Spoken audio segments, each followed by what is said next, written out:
bienvenue dans les 5 minutes essentielles. Aujourd'hui, nous répondons à la question « Qui est le Saint-Esprit ?» Et nous faisons bien de poser cette question en commençant par « Qui est le Saint-Esprit ?» plutôt que « Qu'est-ce que le Saint-Esprit ?» Car il est important de rappeler en tout premier lieu que le Saint-Esprit est quelqu'un et non quelque chose. C'est une personne. Comment le savons-nous ? Eh bien, tout simplement en lisant la Bible. Nous pouvons relever en divers endroits des versets qui parlent du Saint-Esprit avec des caractéristiques propres à la personnalité.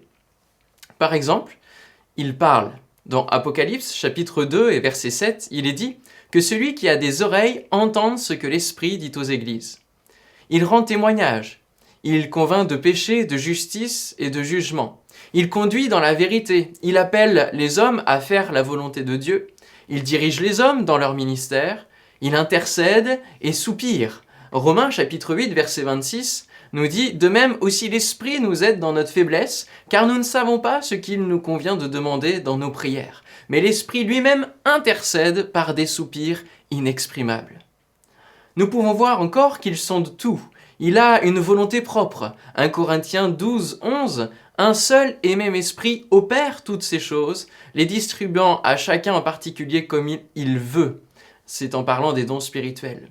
Il avertit, il peut être attristé, il a donc des sentiments. On peut le blasphémer et tant de choses. Cette liste n'est pas exhaustive, mais elle présente et confirme bien le caractère personnel de l'Esprit Saint. Le Saint-Esprit a plusieurs noms. Il est appelé de différentes manières dans la Bible, telles que l'Esprit de Dieu ou l'Esprit de Christ, ou encore l'Esprit du Seigneur, l'Esprit de Jésus, l'Esprit de l'Éternel. Je déclinerai en 3 termes le Saint-Esprit dans ce qu'il est pour le définir. Premièrement, je l'appellerai l'agent bâtisseur.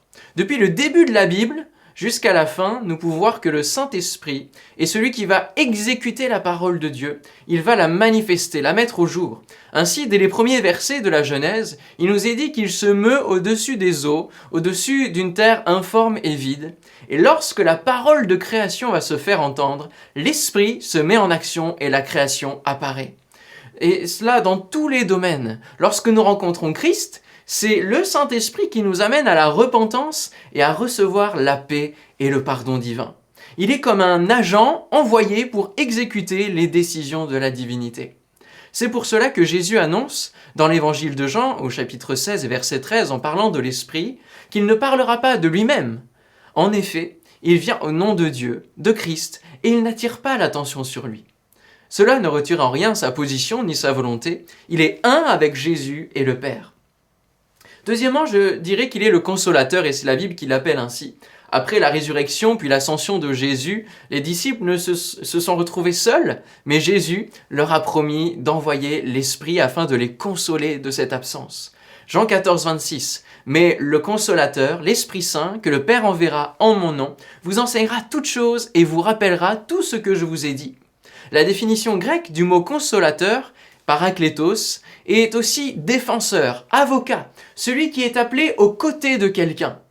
Aussi, lorsque les disciples ont reçu des menaces de ne plus parler du nom du Seigneur, le Saint-Esprit les a fortifiés, les a remplis d'assurance pour continuer à partager la bonne nouvelle de l'Évangile autour d'eux. Troisièmement, je l'appelle personnellement le coach de vie. Mon coach de vie. Pourquoi ?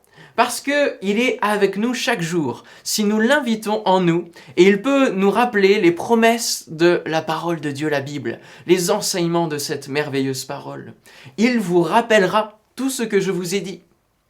N'oublions pas que c'est l'Esprit de Christ. Jésus est au ciel, présentement. Il nous prépare une place et il intercède pour nous. Mais sur cette terre, c'est son Esprit qui vit en nous.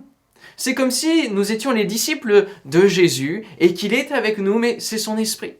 Ainsi, il parle à notre conscience et lorsque nous sommes au bord de céder à la tentation ou de mettre en danger notre vie sans s'en apercevoir, il va venir nous parler et nous éviter bien des problèmes. Alors, cela ne vous donne pas envie de plus le connaître ? Nous verrons dans une prochaine vidéo l'interaction que nous pouvons avoir avec le Saint-Esprit et pourquoi il est si important dans notre vie.